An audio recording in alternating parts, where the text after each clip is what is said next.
start. MTC. Day 11, Number 1. With the Internet, everything changed. Product problems, overpromises, the lack of customer support, differential pricing, all of the issues that customers actually experienced from a marketing organization suddenly popped out of the box. No longer were there any controlled communications or even business systems. Consumers could generally learn through the web whatever they wanted to know about a company, its products, its competitors, its distribution systems, and, most of all, its truthfulness when talking about its products and services. Just as important, the Internet opened up a forum for customers to compare products, experiences, and values with other customers easily and quickly. Now the customer had a way to talk back to the marketer and to do so through public forums instantly. MTC. Good job. Let's start. MTC. Day 11, Number 2. There is nothing more fundamental to the human spirit than the need to be mobile. It is the intuitive force that sparks our imaginations and opens pathways to life-changing opportunities. It is the catalyst for progress and personal freedom. Public transportation has been vital to that progress and freedom for more than 2 centuries. 2. The transportation industry has always done more than carry travelers from one destination to another. It connects people, places, and possibilities.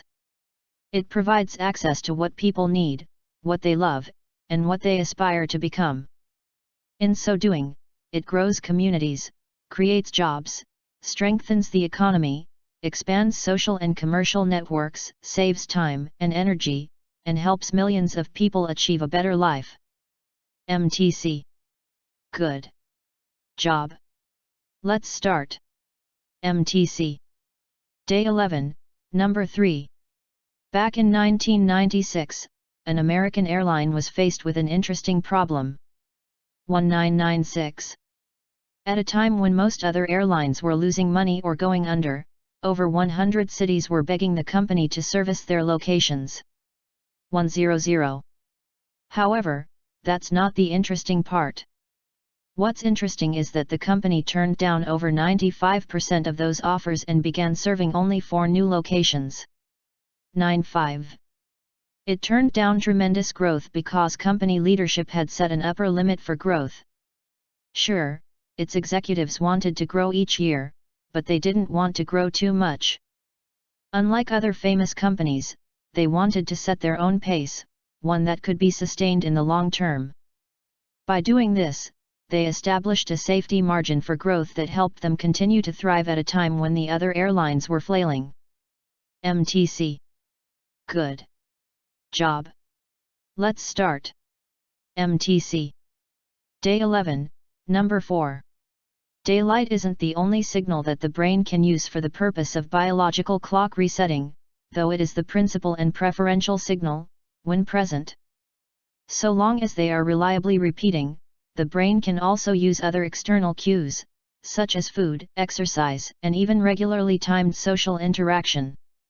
All of these events have the ability to reset the biological clock, allowing it to strike a precise 24-hour note. 2-4.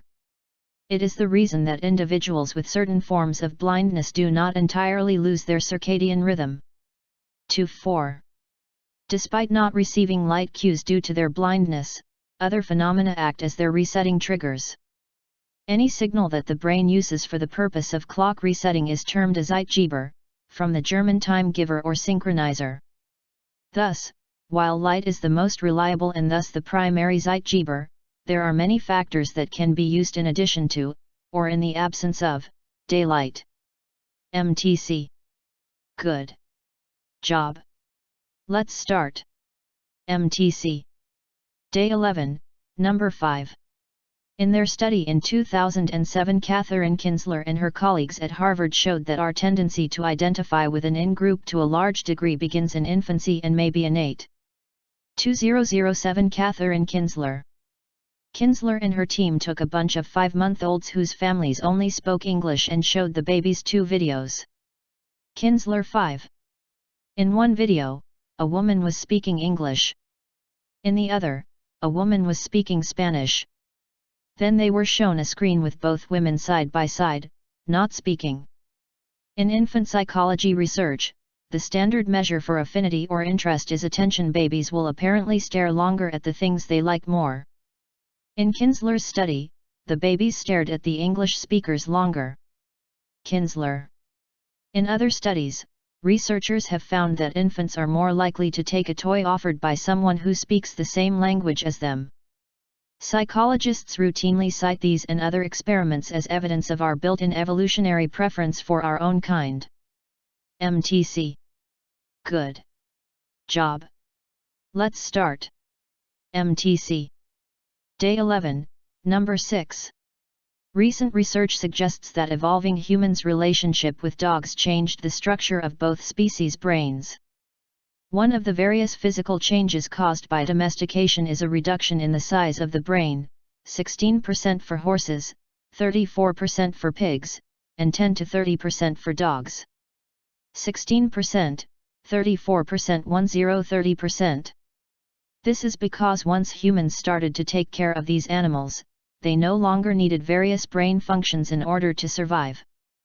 Animals who were fed and protected by humans did not need many of the skills required by their wild ancestors and lost the parts of the brain related to those capacities. A similar process occurred for humans, who seem to have been domesticated by wolves. About 10,000 years ago, when the role of dogs was firmly established in most human societies, the human brain also shrank by about 10%. 10%. Day 12. MTC. Good job.